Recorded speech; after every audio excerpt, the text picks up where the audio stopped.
ముల్లోకాలకు మహామహుడా, మహత్తు గల మాట చేత ప్రపంచములను నీవు నిర్మించితివి.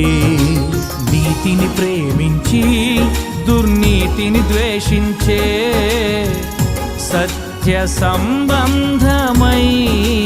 వారికి, నీతిని ప్రేమించి దుర్నీతిని ద్వేషించే సత్య సంబంధమైన